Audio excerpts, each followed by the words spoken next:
Hello everyone, welcome back to Math Visionary, and in today's video we are going to understand pharyngeal arches. Before we start memorizing derivatives, let's first understand what pharyngeal arches actually are. तो जो developing embryo होता है उसमें हमें पता है कि ये होता है हेड बल्ज, ये होता है कार्डियक बल्ज और ये होती है टेल, राइट। अब जो हेड बल्ज होता है वो बनाता है हमारा हेड और ब्रेन वाला पार्ट। जो कार्डियक बल्ज होता है वो थॉरेक्स, मेनली हम बोल सकते हैं पेरिकार्डियम, जो बनाता है हमारा फ्यूचर थॉरेक्स। और जो स्टोमेटोडियम होता है वो बनाता है हमारा फ्यूचर माउथ। ओके, अब इन सब में एक चीज बाकी रह गई, वो है नेक।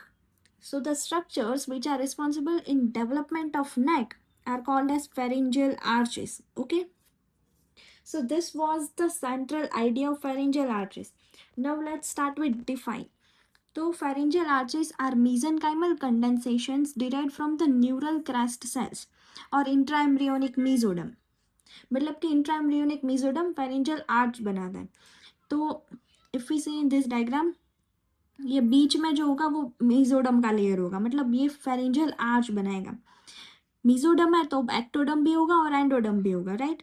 तो ectoderm, this outer layer, it will form the pharyngeal cleft। यहाँ पे क्लेफ्ट बनाएगा, ये आर्च बनाएगा, और ये एंडोडम है तो endoderm will form pharyngeal pouch. तो you can remember this by mnemonic CAP.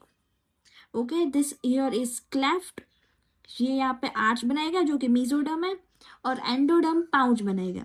Okay, CAP cap. ये तो सबको पता है कि टोटल हमारे पास 6 फेरिंजियल आर्चेस होते हैं, बट फिफ्थ वाला डिसअपियर हो जाता है, तो हमारे पास इन जनरल 5 फेरिंजियल आर्चेस होते हैं। और इनके कंपोनेंट्स देख लेते हैं, तो इसको भी याद करना बहुत ईजी है। सी, कार्टिलेज होगा, कार्टिलेज क्या बनेगा, बोन बनेगा, बोन में क्या इंसर्ट होगा, मसल, और मसल को सप्लाई करने वाली nerves and arteries. Okay, simple. तो अभी हम डेरिवेटिव्स पढ़ना स्टार्ट करते हैं। तो सबसे पहले हम पढ़ेंगे nerves of the pharyngeal arches. इसके लिए आपको एक निमोनिक याद रखना है, 5, 7, 9 एंड 10। ये सारे तो ऑड नंबर्स है, बस आपको 10 याद रखना है कि 5, 7, 9, 10 ऐसा सीक्वेंस में याद रख लेना है, ठीक है। तो फर्स्ट आर्च, और उसको हम बोलते हैं मैंडिबुलर आर्च। फर्स्ट आर्च में एक चीज़ बहुत ज़्यादा कॉमन है कि आप सारे डेरिवेटिव्स, मतलब मेजॉरिटी ऑफ डेरिवेटिव्स M से स्टार्ट होते हैं, तो आप उसको वैसे भी याद रख सकते हो, वरना 5, यहाँ पे 5 है तो मैंडिबुलर नर्व, मतलब ट्राइजेमिनल का डिवीजन मैंडिबुलर नर्व। फिर 7 तो सेकंड में लिख देना फेशियल नर्व। फिर थर्ड है 9th, तो 9th मतलब ग्लोसोफेरिंजियल, तो थर्ड आर्च में ग्लोसोफेरिंजियल। अभी 10th वेगस। वेगस के हमें पता है 2 डिवीजन होते हैं, एक सुपरफिशियल लैरिंजियल ब्रांच और एक रिकरेंट लैरिंजियल ब्रांच, तो इन दोनों को लिख देना है। तो ये हो गया आपका नर्व। तो अभी हम पढ़ते हैं मसल्स ऑफ द आर्च। तो फर्स्ट आर्च में मैंने जैसे बोला कि M से स्टार्ट होने वाले सारे लिखने हैं, तो फर्स्ट है मसल्स ऑफ मैस्टिकेशन। तो इसमें वो चारों भी लिखने हैं, मतलब चारों मसल्स जो मैस्टिकेशन में आते हैं, medial pterygoid, lateral pterygoid, temporalis and masseter. और फिर M से माइलोहायोइड, ये हो गया। अभी M से मिडल ईयर। तो मिडल ईयर के 2 मसल्स, एक है टेंसर टिम्पैनी और दूसरा स्टेपेडियस। स्टेपेडियस को यहाँ पे सेकंड आर्च में नीचे लिख देना है, ठीक है। अब ये दोनों तो याद रखने पड़ेंगे, विच इज टेंसर पैलेटिनी और एंटीरियर बेली ऑफ डाइगेस्ट्रिक। अब देखो, एंटीरियर बेली ऑफ डाइगेस्ट्रिक हमने फर्स्ट आर्च में देखा, राइट। तो उसी को posterior belly of digastric second arch में। ओके, ये स्टेपिडियस भी हो गया। अभी हम ध्यान से देखें तो सेकंड आर्च को जो नर्व सप्लाई कर रही थी वो है फेशियल नर्व। तो फेशियल नर्व से सप्लाई होने वाले muscles of facial expressions, first and second arch, simple.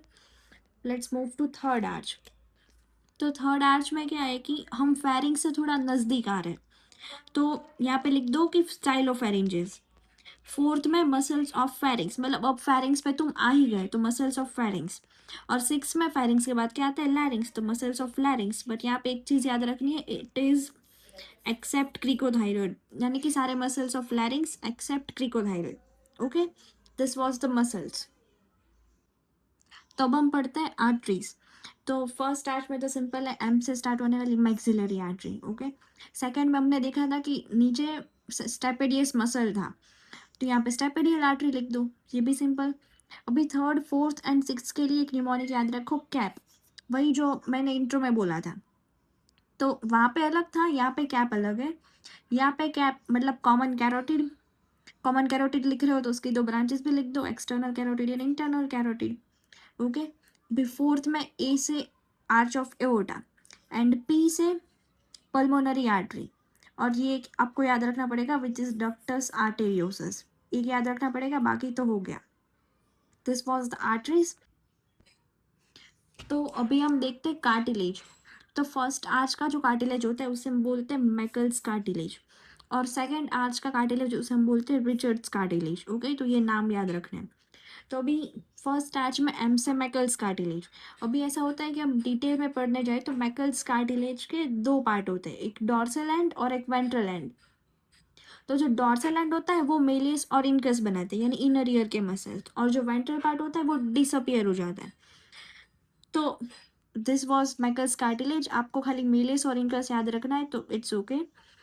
तो मेलियस और इनकस हो गया, और एक और बचा स्टेपिस। तो स्टेपिस को यहाँ पे नीचे लिख दो, और फिर दो लिगामेंट्स याद रखनी है, anterior ligament of malleus and sphenomandibular ligament first arch के कार्टिलेज के लिए, और फिर वही एम वाला प्री मैक्सिला और मैक्सिला, और फिर ये दोनों बोन्स लिख दो, साइगोमेटिक बोन एंड टेम्पोरल बोन। ये हो गया आपका फर्स्ट आर्च। अभी सेकंड आर के कार्टिलेज यानी कि रिचर्ड्स कार्टिलेज में देखें तो ये स्टेपिस तो में याद रह गया, और स्टेपिस एस से स्टार्ट होता है, तो एस से और एक याद रख लो कि styloid process of temporal bone. Okay, और मैं आपको बताना भूल गई, पर सेकंड आर्च को हायोइड आर्च भी बोलते हैं। तो ये कि याद रख लो कि हायोइड बोन, सेकंड आर्च को और क्या बोलते हैं, हायोइड आर्च। तो हायोइड आर्च से हायोइड बोन, और एक लिगामेंट यानी कि स्टाइलोहायोइड लिगामेंट। अगर हम थर्ड आर्च के कार्टिलेज की बात करें तो हमने सेकंड में क्या देखा था कि हायोइड बोन, तो यहाँ पे हायोइड बोन के पार्ट्स लिख दो, यानी कि greater corn of the hyoid bone and the lower part of the body of the hyoid bone. ये सिंपल है।